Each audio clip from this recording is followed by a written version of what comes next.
रहमत के बरसते हैं, रहमत के बरसते हैं अनवार मदीने में। बुजुर्गों और दोस्तों, अब मैं जलसे की कार्रवाई को लेके आगे बढ़ता हूँ। उसके बाद हमारे इस इलाके के मशहूर व मारूफ आलिम दीन जनाब हजरत मौलाना नूर आजम साहब अल कासमी, अल्हम्दुलिल्लाह अभी इस वक्त अल्लाह ने इस मर्तबा उनको चुना और अभी मेंबर के पद में भी है। अल्लाह तबारक व तआला से दुआ करते हैं कि अल्लाह तबारक व तआला हजरत को बासलाहियत और सही लोगों के काम करने की तौफीक अता फरमाए।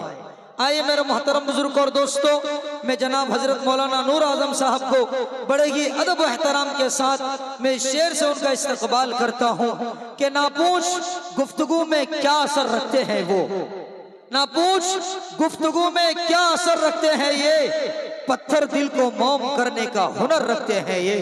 जनाब हजरत मौलाना नूर आजम साहब अपनी जगह से। अस्सलामु अलैकुम व रहमतुल्लाहि व बरकातुहू। वालेकुम सलाम व रहमतुल्लाहि व बरकातुहू।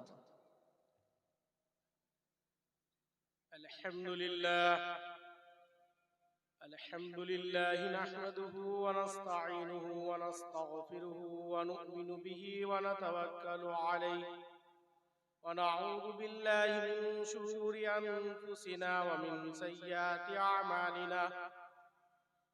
मन यहदिहिल्लाहु फला मुज़िल्ल लहु व मन युज़लिल्हु फला हादिय लहु। व नशहदु अन ला इलाहा इल्लल्लाह वहदहु ला शरीक लहु व ला नज़ीर लहु व ला मुईन लहु। व नशहदु अन्न सय्यिदना मौलाना मुहम्मदन अब्दुहु व रसूलुहु। फ़अऊज़ु बिल्लाहि मिनश शैतानिर रजीम। बिस्मिल्लाहिर रहमानिर रहीम।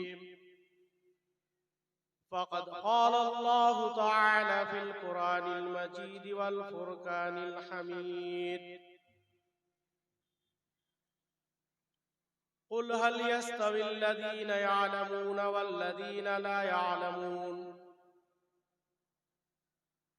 वक़ाल अल्लाहु तआला फ़ी मवाज़ीन आख़र। इक़रा बिस्मि रब्बिकल लज़ी ख़लक़, ख़लक़ल इंसाना मिन अलक़। इक़रा व रब्बुका अकरमल लज़ी अल्लम बिल क़लम। वक़ाल नबी सल्लल्लाहु अलैहि वसल्लम ख़ैरुकुम मन तअल्लमल क़ुरान व अल्लमह। औ कमा क़ाल नबी अलैहिस्सलातु वस्सलाम। वक़ाल नबी सल्लल्लाहु अलैहि वसल्लम फ़ी हदीसिन आख़र। तलबुल इल्मि फ़रीज़तुन अला कुल्लि मुस्लिमिन व मुस्लिमा।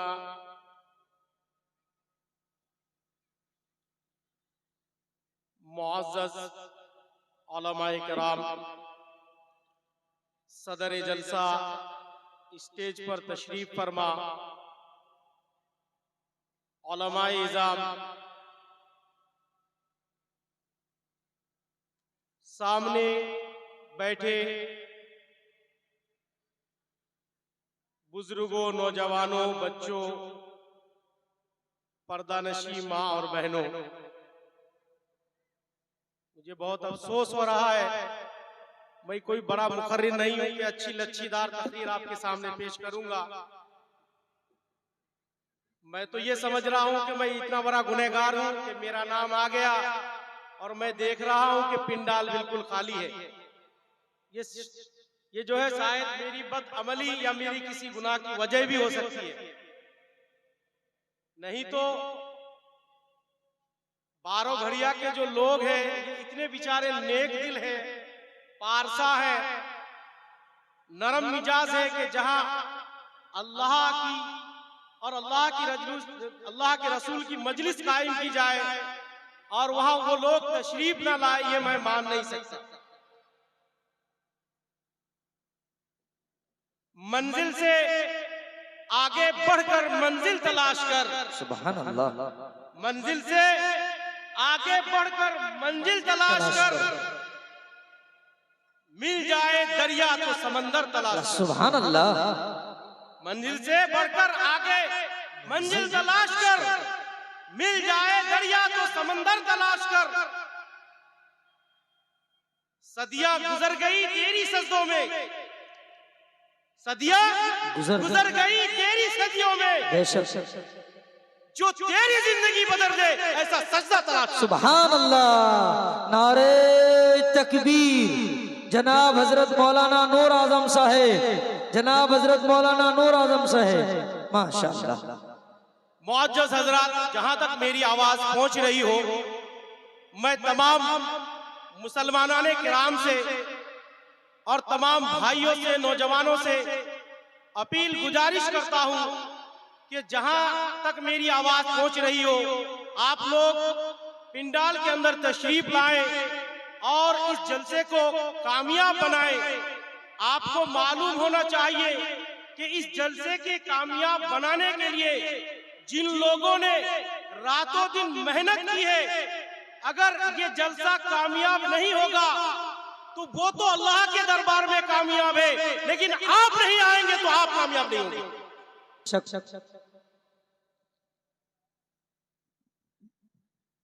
अजीजाने गिरामी, मैंने कुरान करीम की एक आयत मुबारक आपके सामने पेश की है। अल्लाह रब्बुल आलमीन ने कुरान करीम के अंदर इरशाद फरमाया, कुल हल यस्तविल लदीना यालमून वल्लदीना ला यालमून। और अल्लाह के नबी सल्लल्लाहु अलैहि वसल्लम ने हदीस पाक में इरशाद फरमाया, खैरुकुम मन तअल्लमल कुरान व अल्लमा।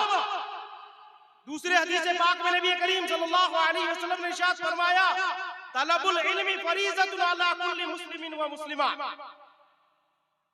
मैं ये हदीस इसलिए पढ़ रहा हूँ कि ये जो जलसा है मेरे इल्म में है कि यहाँ पर हाफिज खुर्शीद साहब और भी बारागरिया के जो लोग और हाफिज मिनसार साहब और भी जितने जिम्मेदारान हजरात है, वो एक जो है खवातीन लड़कियों का मदरसा चला रहे हैं। अजीजाने गिरामी, मैं आपको आगाह करना चाह रहा हूँ, मैं आपको बताना चाह रहा हूँ, मैं आपको इस्लाम की तारीख याद दिलाना चाह रहा हूँ। आज इस्लाम पर सवाल उठाया जा रहा है, मुसलमान की माँ बहनों पर सवाल उठाया जा रहा है, इस्लाम से सवाल किया जा रहा है, उलमा से सवाल किया जा रहा है, हदीस से सवाल किया जा रहा है, कुरान से सवाल किया जा रहा है कि कुरान ने औरतों को हक नहीं दिया, हदीस ने औरतों को इज्जत नहीं दिया, उलमा ने औरतों को मकाम नहीं दिया, बल्कि उनको घर के अंदर जो है महफूज करके बंद करके रख दिया। मैं आपको बताता चलूं कि कुरान ने औरत को वो इज्जत बख्शी है, हदीस ने औरत को वो मकाम बख्शा है, उलमा ने औरत को वो हिम्मत अफजाई की है कि दुनिया की कहीं कोई नजीर नहीं मिलती। बेशक सुभान अल्लाह। अजीजाने गिरामी, ये हमारी माएं और बहनें जिसके ऊपर आज सवाल उठाया जा रहा है कि उलमा ने, हदीस ने, कुरान ने इनको घर में पर्दे के अंदर बंद करके रख दिया। मैं आपको बताता चलूं, अगर आपके पास पैसा हो, धन दौलत हो, रुपया हो, जो कीमती चीज जिसे कहा जाता है, आपके घर में अगर कोई कीमती चीज हो, उसको आप कैसा रखना पसंद करेंगे? मान लीजिए रुपया है, अभी हमारे नजर में सबसे बड़ी कीमती चीज क्या है? सोना है। सोना। तो जिसके पास सोना होता है वो उसको घर में छुपा कर रखता है कि दिखा कर रखता है?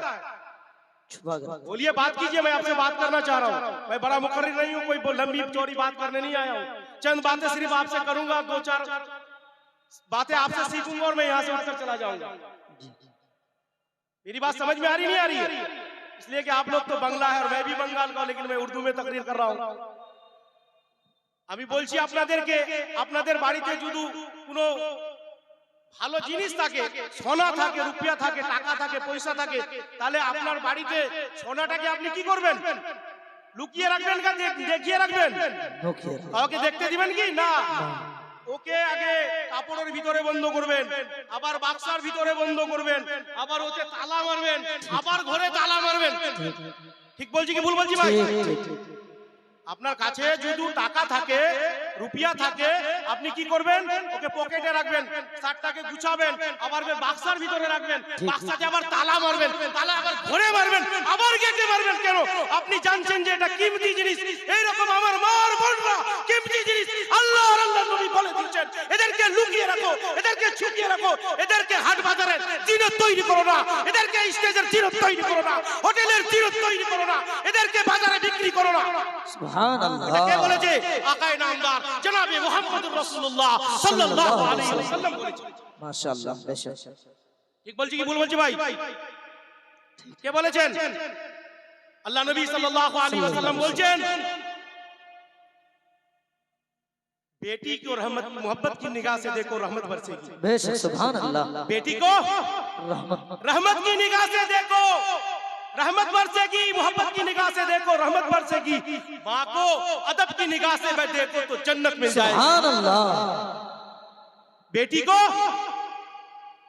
मोहब्बत की निगाह से देखो तो रहमत बरसेगी माँ को प्यार और अदब की निगाह से देखो तो जन्नत अल्लाह के नबी सल्लल्लाहु अलैहि वसल्लम ने फरमाया कि जो एक मर्तबा अपनी अम्मी का चेहरा तर होकर देख ले उसको हज मबरूर और मकबूल का सवाब सुभान अल्लाह और अपनी बीबी को इश्क की निगाह से देखो तो उसमें भी नेकी मिलेगी सुभान अल्लाह है कि नहीं तो ये क्या आका दो जहां सल्लल्लाहु अलैहि वसल्लम की फरमात है कि आका तो फरमा रहे हैं कि ये बेश कीमती चीज है ये इज्जत की चीज है ये आबरू की चीज है इसे हिफाजत से रखो इसको संभाल कर रखो इसको अपने घर में पर्दे के साथ रखो इसको हिजाब पहनाओ ताकि कोई फासिक ताकि कोई फाजिर ताकि कोई गुनहगार ताकि कोई बदकार बदनजरी न करे जो इसको बदनिगाही न करे और इसकी खूबसूरती में कमी ना आए बेशक बेशक अल्लाह के नबी सल्लल्लाहु अलैहि वसल्लम हदीस पाक में इरशाद फरमाया नज़र हक़ुन नज़र हक़ है एक चीज जब आप सोचिए आपका जो शरीर है जब आप कपड़े पहनते हैं तो उसमें एक खूबसूरती आती है जी आती नहीं आती है चाहे कोई भी ये इंसान हो मखलूक को जब उसको कपड़ा पहनाया जाता है अच्छा से आपने तहबंद पहना अलग खूबसूरती आई आपने कुर्ता पहना अलग खूबसूरती आई आपने कोट डाला अलग खूबसूरती आई आपने जो है जुब्बा पहना अलग खूबसूरती आई आपने जितने कपड़े डालते जाएंगे खूबसूरती बढ़ती जाएगी कि नहीं जाएगी और कपड़े उतार दीजिए कपड़े उतार दीजिए तो आपकी खूबसूरती गायब हो जाएगी ऐसे ही मेरी माँ और बहनें हैं इसको जितने पर्दे में रखेंगे इसको जितने इज्जत के साथ रखेंगे इसको जितने घर में छुपा कर रखेंगे अल्लाह उसकी इज्जत में और उसकी जो है खूबसूरती में और इजाफा बेशक सुभान अल्लाह मेरी माँ और बहनें जो है इज्जत की चीज है अबरू आबरू की चीज है उसको छुपा कर रखने की चीज है आज हमने उनको घरों अल्लाह के नबी सल्लल्लाहु अलैहि वसल्लम पाक में फरमाया कि मैंने औरतों को घर का मलका बनाया मलका समझते हैं मर्द को बादशाह बनाया मर्द को बादशाह बनाया कहाँ के लिए बाहर के लिए किसके लिए बनाया बादशाह बाहर के लिए बादशाह बनाया कि आप कमाएंगे आप जो है खेती बाड़ी करेंगे आप अनाज उगाएंगे आप जो है हल चलाएंगे फिर वो अनाज घर में आएगी फिर ये माँ और बहनें आपको अच्छा अच्छा खाना पका कर खिलाएगी आपको पुलाव खिलाएगी आपको बिरयानी खिलाएगी आपको रोटी खिलाएगी ये जितने भी खाने बनाएंगे हर लुकमे में मेरी माँ और बहनों को भी सवाब मिलेगा और मेरे बाप और भाइयों को भी सवाब मिलेगा सुभान अल्लाह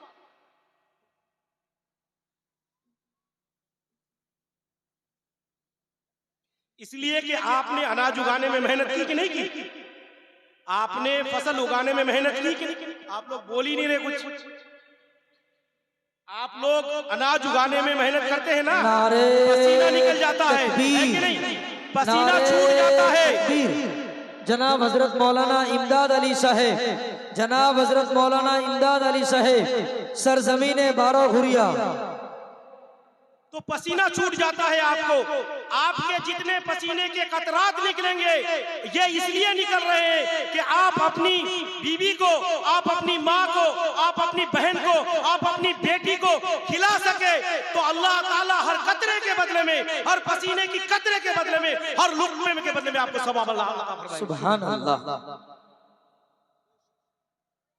आप ये मत सोचिए कि मैं मेहनत कर रहा हूँ, मैं खेती बाड़ी कर रहा हूँ तो मेरा मेहनत जाय हो जाएगा। जाय नहीं होगा, बल्कि आपको भी सवाब दिया जाएगा।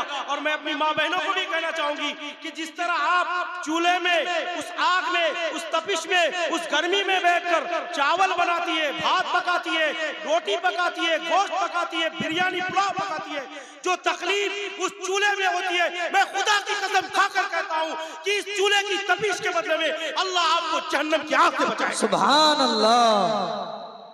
मेरी माँ और बहने, आप अपने शौहर को, आप अपने बेटे को, आप अपनी बेटी को, आप अपने माँ बाप को, आप अपने सास ससुर को मोहब्बत की निगाह से देखिए, मोहब्बत से खिलाइए। अल्लाह इस चूल्हे की तपिश के बदले में, चूल्हे की आग के बदले में जहन्नम की आग से आपको अल्लाह ताला बचाए। नारे तकबीर, नारे तकबीर। जनाब हजरत मौलाना नूर आजम साहब कासमी, जनाब हजरत मौलाना नूर आजम साहब कासमी, सरजमीने बारागुरिया नौजवानाने कमेटी, मदरसा अल महदुल कुरान उम्मे सलमा लिल बना।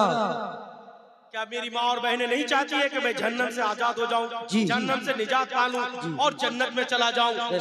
इस जन्नत को पाने के लिए जिन लोगों ने जन्नत को हासिल करने के लिए अपनी जिंदगी कुर्बान कर दी, अपनी जिंदगी को दांव पर लगा दिया, रातों दिन इबादतें की, कुरान की तिलावतें की, जो जिसको मेहनत के बदले में जन्नत मिला और आपको खिदमत के बदले में जन्नत। सुभान अल्लाह। असल में चीज क्या है मालूम आपको? जो चीज बगैर मेहनत के मिल जाती है ना, जो चीज बगैर मेहनत के मिल जाती है उसकी कदर नहीं होती है। एक यतीम से जाकर पूछिए मेरे भाइयों, यहाँ मेरे बहुत सारे भाई बैठे हुए हैं, मेरे बहुत सारे चाचा बाप बैठे हुए हैं, आप जिनका बाप इंतकाल हो गया है, जिनका बाप मर गया है, आप उनसे जाकर पूछिए कि उसकी बाप को कदर अभी मालूम हो रही है? बेशक। जिसका बाप मर गया है, आप उनसे जाकर पूछिए बाप का कदर क्या है, बाप का मकाम क्या है, बाप की हिम्मत क्या है, और बाप हमारे लिए क्या जो है सिपाही का मकाम अता कर रहा था, वो हमारे लिए क्या था। आपने फौज देखे हैं ना, फौज जो सरहद के ऊपर ड्यूटी अंजाम देते हैं ताकि दूसरे मुल्क के लोग इस मुल्क में दाखिल ना हो पाए और यहाँ के लोगों को नुकसान ना पहुंचे पाए। मैं खुदा की कसम खाकर कहता हूँ, जिनके बाप, मेरा बाप मर चुका है, मैं कह रहा हूँ जिसका बाप नहीं वो सबसे बड़ा महरूम इंसान है। अगर आप जलसे में आ गए हैं, आप जलसे में आ गए हैं, आपका बाप अभी घर में है, किसी को कोई मजाल नहीं कि आपके घर में घुस जाए। खुदा की कसम खाकर कहता हूँ घुस पाएंगे, इसलिए कि आपका बाप अगर मजबूर है, कमजोर है, बिस्तर में लेटा हुआ है, लाठी के सहारे चल रहा है, फिर भी कोई दूसरा आदमी आपके घर में घुसने के लिए 100 मर्तबा सोचेगा। समझ रहे ना मेरी बात को? 100 मर्तबा सोचेगा कि उसका बाप चारपाई में लेटा हुआ है, मैं जाऊं तो कैसे जाऊं, अगर देख ले, अगर आवाज कर दे तो मेरा क्या हाल होगा, है कि नहीं? तो इतना बड़ा मकाम है बाप का, लेकिन जब जिंदा रहता है उसको उसकी अहमियत मालूम नहीं होती, जब मर जाता है जब उसकी अहमियत मालूम होती है। अजीजा ने गिरामी, अल्लाह ताला ने कुरान करीम के अंदर इरशाद फरमाया, जो लोग इल्म वाले हैं,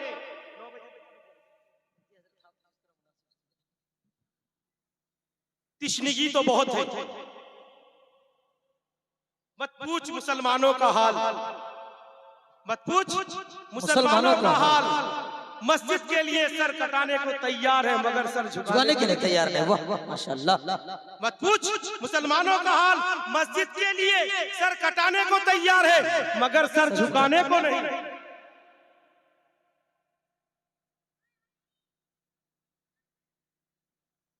कहते हैं मेरे रग में बसे हुए हैं नबी नबी, कहते हैं मेरे रग रग में बसे हुए हैं नबी नबी, और नमाज पढ़ते हैं हफ्ते में कभी कभी। सुभान अल्लाह, सुभान अल्लाह। सुन रहे मेरी बात को? कहते हैं मेरे रग रग में बसे हुए हैं नबी नबी, मेरे रग में बसे हुए हैं नबी नबी, और हफ्ते में नमाज पढ़ते हैं कभी कभी। नमाजी कितने तरह के होते हैं? 12 आपने सुना होगा, फिर मैं भी सुना देता हूँ जी। कितने तरह के नमाजी होते हैं? 4 तरह के नमाजी होते हैं। कितने तरह के नमाजी होते हैं? 4 तरह। आप लोग जो बारो गोरिया वाले बैठे हैं और भी जो मेरे हजरात बैठे हैं, मालूम ना कितने तरह के नमाजी होते हैं? 4 तरह के नमाजी होते हैं। कितने तरह के नमाजी होते हैं? 4 तरीके के नमाजी होते हैं। एक होते हैं ठाठ के नमाजी, एक होते हैं 8 के नमाजी, और एक होते हैं 360 के नमाजी, और एक होते हैं खाट के नमाजी। समझे मेरी बात? जी। एक होते हैं ठाट के नमाजी। ये कौन है? जो ये 5 वक्त का नमाज जमात के साथ अदा करते हैं, सीना चौड़ा करके बोलते हैं कि मैं ठाट के नमाजी हूं, मैं अल्लाह का आशिक हूं। किसी शायर ने क्या खूब कहा है, शराब पीने दे मुझे मस्जिद में बैठकर, शराब पीने दे मुझे मस्जिद में बैठकर, या वो जगह बता जहां खुदा नहीं। बेशक। समझ रहे मेरी बात? शराब पीने दे मुझे मस्जिद में बैठकर, या वो जगह बता जहां खुदा नहीं। जी शायर ने कहा मस्जिद खुदा का घर है, शराब पीने की जगह नहीं। मस्जिद खुदा का घर है, शराब पीने की जगह नहीं। जा काफिर के जहां जाकर शराब पी, वहां खुदा नहीं। माशाअल्लाह। फिर शायर कहता है मैं काफिर के दिल में देखकर आया हूं, वहां भी खुदा है। मैं काफिर में के दिल में देखकर आया हूं, वहां भी खुदा है, मगर उसको पता नहीं। बेशक। सुभान अल्लाह, क्या बात है। नारे तकबीर। जनाब हजरत मौलाना नूर आजम साहब कासमी, सरजमीन 12 घुरिया, माशाअल्लाह। काबिल मुबारकबाद है। मैं चंद बातें और अर्ज करना चाहता था, वक्त की किल्लत है। हम लोगों ने बारहा बहुत सारे जलसे जुलूस का सुनना बड़ी बात नहीं है, तकरीर लच्छेदार करना बड़ी बात नहीं है। मैं आया हूं, आप आए हैं, मेरी कोई बातें अगर आप सीख ले या समझ ले, या मैं आपकी तरफ से मुझे नसीहत हासिल हुआ है, तो आपका भी आना, मेरा भी यहाँ आना कामयाब। हाफिज खुर्शीद साहब का भी जलसा मुनक़िद करना, हाफिज इंसार साहब की भी निजामत करना, और 12 घोड़िया के लोगों को भी मेहनत करना, सबका आना और सबका जो है मेहनत करना कामयाब। आज हमारे नौजवानों से पूछिए, फिल्मी एक्टर के नाम धर धर धर धर धर बता देंगे जी। क्रिकेटर के नाम पूछिए, धर धर धर धर धर बता देंगे। कल कितना रन हुआ वो भी बता देंगे, आगे कितना होने वाला वो भी बता देंगे। लेकिन ये पूछिए कि आप किसके उम्मती हैं? आप किसके उम्मती हैं? मैं नौजवान तो दूर की बात, बहुत सारे बुजुर्गों को भी पता नहीं कि उम्मती कहते किसे। जी शायद मैं गलत नहीं कह रहा हूँ। जी जी सच हकीकत। बहुत सारे लोगों को ये भी पता नहीं है कि उम्मती कहते किसे हैं। सही कह रहा हूं ना मैं? जी। उम्मती कहते किसे हैं? सहाबी कहते किसे हैं? ताबई किसे कहते हैं? बुजुर्ग किसे कहते हैं? वली किसे कहते हैं? आलिम किसे कहते हैं? हाफिज किसे कहते हैं? समझ रहे मेरी बात? जी। हम और आप किसके उम्मती हैं? हम और आप लोग मत पूछिए, आप लोग तो माशाअल्लाह 10 साल 12 साल 14 साल अपनी जो है जिंदगी को वक्त करके, पूरी 10-12 साल के बल्कि पूरी जिंदगी अल्लाह और अल्लाह के रसूल के लिए वक्त कर दी।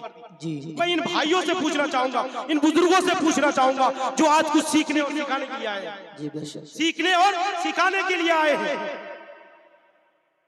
हम और आप, जो लोग जिस नबी के दौर में पैदा होते हैं, वो उनके उम्मती कहलाते हैं। हम और आप किसके उम्मती हैं? हम और आप किसके उम्मती? कोई तो भी जवाब दे कम से कम। नहीं मालूम किसी को? हमरा কোন নবীর উম্মতি? আমরা কোন নবীর উম্মতি? হায় রে আমরা মুসলমান। আবার তো আমি গজল পড়তে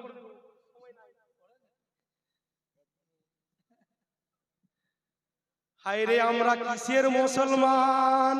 মাশাআল্লাহ। হায় রে আমরা কিসের মুসলমান? না জানি কুরআন, না জানি নবীর নাম, আমরা এই গো মুসলমান। সুবহানাল্লাহ। আমরা আইরা কিসের মুসলমান? হায় রে আমরা কিসের মুসলমান? না জানি কুরআন, না জানি নবীর নাম, আমরা আজকে এই মুসলমান। আমাদেরকে জানতে হবে, শিক্ষা অর্জন করতে হবে এই হাফিজদের কাছ থেকে, এই আলিমদের কাছ থেকে, এই মাদ্রাসা থেকে। আমি তো আসল কিসের দিকে আসতেই পারলাম না, 5 মিনিট সময় নিয়ে বলছি। আপনারা যেই প্রতিষ্ঠানে এসেছেন আজকে মহিলা মাদ্রাসার জালসা, এই যে এই মাদ্রাসা এটা একটা ট্রান্সফরমার, এটা একটা ট্রান্সফরমার। এখান থেকে আপনারা যেমনি দেখেছেন আপনাদের গ্রাম আছে, গ্রামে একটা ট্রান্সফরমার আছে, আছে কিনা? ট্রান্সফরমার যা থেকে বিদ্যুৎ সাপ্লাই হয়, আমাদের বাড়ি থেকে কারেন্ট আসে, আছে কিনা? যখন কারেন্ট কমজোর হয়ে যায়, কারেন্ট কম থাকে, তাহলে আমাদের বলবগুলো ঝুপ ঝুপ ঝুপ ঝুপ ঝুপ ঝুপ ঝুপ করে, কখনো কখনো কারেন্ট চলে যায়, যায় কি না? তো এই যে মাদ্রাসা আছে এটা আমাদের পাওয়ার সাপ্লাই। কিসের পাওয়ার সাপ্লাই? ইমানের পাওয়ার সাপ্লাই। হাফিজ খুরশিদকে আপনারা মুবারকবাদ দেন, উনার সঙ্গে আপনারা কাঁধে কাঁধ মিলিয়ে, হাফিজ মিনসারের সঙ্গে কাঁধে কাঁধ মিলিয়ে, আর যত বারোঘরিয়ার নওজওয়ান বুজুর্গ যত লোক আছে এই মাদ্রাসার জন্য যত চেষ্টা করছে, তাদেরকে সহযোগিতা করুন, তাদেরকে হিম্মত আফজাই করুন, তাদের জন্য দোয়া করুন। আপনারা না কিছু করতে পারেন, তাদের জন্য দোয়া করুন যে আল্লাহ তাআলা হাফিজ খুরশিদের দ্বারা, হাফিজ মিনসারের দ্বারা, এই বারোঘরিয়ার লোকদের দ্বারা, ওই মাদ্রাসার কমিটির দ্বারা তা কিয়ামত পর্যন্ত যেন এই মাদ্রাসার চিরাগটা জ্বলিয়ে যায়, আর ওই ট্রান্সফরমার থেকে আমরা ঈমানের আলো যেন পাতে থাকি इंशाअल्लाह। मैं एक बात आपको बताऊं, अगर आपसे कहा जाए, अगर आपसे जैसे अभी फिलिस्तीन का हाल है, जी बातें तो बहुत सारे कहने की, इतनी बातें हैं कि अभी फिलिस्तीन का हाल है, मानिए अब वो हाल अगर हिंदुस्तान में आपसे कहा जाए कि आप मस्जिद को पसंद करेंगे या मदरसे को, अगर আপনাকে বলা যায় কোন জালিম বাদশার তরফ থেকে, কোন হুকুমতের তরফ থেকে যে তোমাদেরকে মসজিদ কিংবা মাদ্রাসা দুটার মধ্যে একটাই পাবে, আপনারা বলেন আমরা কোনটাকে চয়েস করবেন? পছন্দ কোনটাকে করবেন? মসজিদকে পছন্দ করবেন না মাদ্রাসাকে পছন্দ করবেন? বলেন, একটু জোরে বলেন।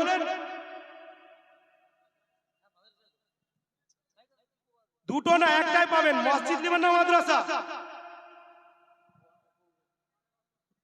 মাদ্রাসাকে পছন্দ করব। মাদ্রাসা বেঁচে থাকলে ইসলাম বেঁচে থাকবে, কুরআন বেঁচে থাকবে, ইফতার বেঁচে থাকবে, মৌলভী বেঁচে থাকবে, হাফিজ বেঁচে থাকবে, শিক্ষা বেঁচে থাকবে, আলো বেঁচে থাকবে, নূর বেঁচে থাকবে, সবকিছু বেঁচে থাকবে। আর মাদ্রাসা যদি বন্ধ করে দেওয়া যায়, মৌলভী তৈরি হবে না, তো ইমামকে নামাজকে পড়াবে আপনার মসজিদে গো, কোরআনকে পড়াবে গো, মসজিদ তো নিজে নিজে বন্ধ হয়ে যাবে। বুঝতে পারছেন কিনা? তাহলে মসজিদ না, আমরা মাদ্রাসাকে পছন্দ করব। এই হচ্ছে রাসূলের ঘর, এখান থেকে আমাদেরকে কারেন্ট, আমরা মল্লু নামাজের জানাজা এই মাদ্রাসার ছাত্ররাই পড়াই, আমরা বিয়ে করলে এই মাদ্রাসার মৌলবীরাই মোহর পড়াই, আমার বাড়িতে দোয়া হলে এই মৌলবীরাই দোয়া করে, আমরা বাড়ি দিতে গেলে দোয়া আছে ওই মৌলবীরাই করে, আমরা মারা গেলে আমার বাবার জন্য ওই মৌলবী ওই হাফিজেরই আছে দোয়া করে। তাহলে আমরা মাদ্রাসাটাকে বাঁচিয়ে রাখবো। আর আমি আরেকটা কথা যেটা বলতে চাইছিলাম, আল্লাহ নবী বলেছেন শিক্ষা অর্জন করা, শিক্ষা হাসিল করা মুসলমান মরদ আওরত মেয়ে ছেলে উভয় দুজনকেই জরুরি। হালাল হারামটা জানা এটা ফরজে আইন। আমি বলছি না যে আপনাকে আলিম হবে, মুফতি হতে হবে, হাফিজ হতে হবে, কিন্তু যতটুকু আপনি হালাল হারাম জানতে পারেন, নামাজটা ঠিক করে পড়তে পারেন, রোজাটা ঠিক করে রাখতে পারেন, যাকাতটা ঠিকভাবে আদা করতে পারেন, বড়দের আদব কায়দা কিভাবে করতে যদি জানতে পারেন, তাহলে এতটুকু শিক্ষা অর্জন করা সমস্ত মুমিন মুমিনাতের পর ফরজ আল্লাহ তাআলা করেছেন। তো আজিজানে কেরামি, এই মাদ্রাসা জন্য আপনারা এসেছেন। আমার পরবর্তীতে যে বক্তা আসবে, আমি আপনাদের কাছে অনুরোধ করব যে আপনারা হাফিজ খুরশিদ সাহেব, হাফিজ মিনসার সাহেব আর বারোঘরিয়ার কমিটির যতগুলো লোক, আপনারা এত খুশনসিব বারোঘরিয়ার লোক, এত খুশনসিব বারোঘরিয়ার লোক, এত খুশনসিব বারোঘরিয়ার লোক, যেটা বলে শেষ করা যাবে না। এই মেয়ে ছেলেগুলো ওখানে কোরআন পড়ছে, কলমা পড়ছে, দুরূদ পড়ছে, হাদিস পড়ছে, কোরআন পড়ছে, সন্ধ্যাবেলা দোয়া করছে, সকালবেলা দোয়া করছে, করছে কিনা? করছে। মেয়ে ছেলেগুলো পড়ছে, দোয়া করছে কিনা? তাহলে আপনার বাবা মারা গেছে, আপনার মা মারা গেছে, আপনার দাদু মারা গেছে, আপনার দাদি মারা গেছে, আপনার কাকি মারা গেছে, আপনার চাচি মারা গেছে, আপনার ফুফু মারা গেছে, আপনার ছেলে মারা গেছে, আপনার মেয়ে মারা গেছে, আপনার আত্মীয়-স্বজন মারা গেছে, না জানি কে কে মারা গেছে। হযরত আদম থেকে লেগে আজকে পর্যন্ত কে কে মারা গেছে শুধু আল্লাহই জানে। সুবহানাল্লাহ। হযরত আদম থেকে নিয়ে আজকে পর্যন্ত যে ইমানদার ব্যক্তি মারা গেছে, সবারই নামায়ে আমালে এই মাদ্রাসার ছেলেদের পড়ার সওয়াব পৌঁছানো যাচ্ছে। পৌঁছানো যাচ্ছে কিনা? জি ছেলেরা দোয়া করছে তো সব পৌঁছাচ্ছে কিনা? আপনার মা বাবারা পাচ্ছে কিনা? তাহলে আপনাদেরকে এই মাদ্রাসাটাকে টিকায় রাখা দরকার কিনা? জি মাদ্রাসাটাকে বাঁচায় রাখা দরকার কিনা? তো মাদ্রাসা কি করে বেঁচে থাকবে? হাফিজ খুরশিদ মাদ্রাসা কিভাবে চালাচ্ছে ওটা দেখে নাই, মাদ্রাসাটা চলছে কিনা এটা দেখতে হবে আপনাকে। মাদ্রাসার সহযোগিতা করুন মন দিয়ে প্রাণ দিয়ে, আল্লাহ আল্লাহ রসুলকে রাজি করার জন্য আপনারা যে মাদ্রাসাটাকে চালিয়ে যান, ওর হেল্প করুন আর দোয়া করুন যেন আপনার ছেলে মেয়ে দুজনেই যেন হাফিজে কোরআন হয়, দুজনে যেন আলিম হয়, দুজনে আলিম বা আমল হয়, তাহলে আপনার দুনিয়াও ভালো হবে আর আখিরাতও ভালো হবে। আমরা দোয়া করলে কি করি? দোয়াতে পড়ি কিনা? রব্বানা আতিনা ফিদ দুনিয়া, পড়ছি কিনা ভাই? পড়ছি না? রব্বানা আতিনা ফিদ দুনিয়া, এই আল্লাহ এ রব আমাদেরকে দুনিয়ায় সুস্থতা দান, রব্বানা আতিনা ফিদ দুনিয়া হাসানাতাও, ভালো দান করো, সুস্থতা দান করো, রিজক দান করো, ইজ্জত দান করো, আপনি যা যা এর মানে করতে পারেন, ঠিক কি না? ওয়া ফিল আখিরাতি হাসানা। তো আপনার যখন মেয়ে আপনার ছেলে হাফিজ হবে, হাফিজে কোরআন হবে, ইলম শিখবে, কোরআন শিখবে, আজিজানে গ্রামী, তাহলে এই যখন আপনি মারা যাবেন এর সওয়াবটা কিন্তু আপনি পাবেন। আর ইলমে দ্বীনের শিক্ষা এমন একটা শিক্ষা, আপনারা দেখেছেন যে ছেলেগুলো স্কুলে পড়তে যায়, ইউনিভার্সিটিতে পড়তে যায়, ইউকেজি এলকেজি তে পড়তে যায়, বস্তাটা কোনখানে নিয়ে যায় বলেন তো বাবা? বলবেন না? পিছন দিকে পিছনে নিয়ে যায়। আর যেই মাটা, যেই বোনটা, ছোট্ট বোনটা কোরআন পড়তে যায়, কায়দা পড়তে যায়, আমপারা পড়তে যায়, কালামে পাক পড়তে যায়, তাহলে কালাম পাকটাকে কোথায় নিয়ে যায় বলেন? কোথায় নিয়ে যায়? বুকে করে নিয়ে যায়, সামনে নিয়ে যায়। এটা হচ্ছে কি? ওই যে পিছনে বস্তাটা নিয়ে যাচ্ছে, ও জানছে এই ইলমটা, এই শিক্ষাটা এই পিছনে থেকে যাবে, আমার সঙ্গে যাবে না।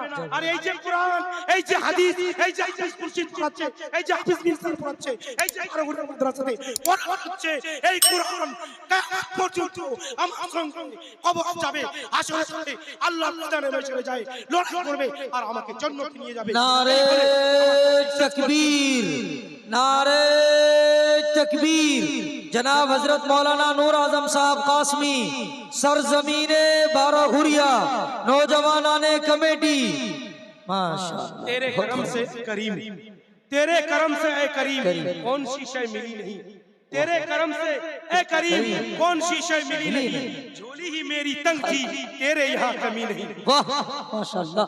तू वो दाता है कि देने के लिए, तू वो दाता है कि देने के लिए, दर तेरे रहमत के हर दम है खुले। व आखिर दावाना अल्हम्दुलिल्लाह।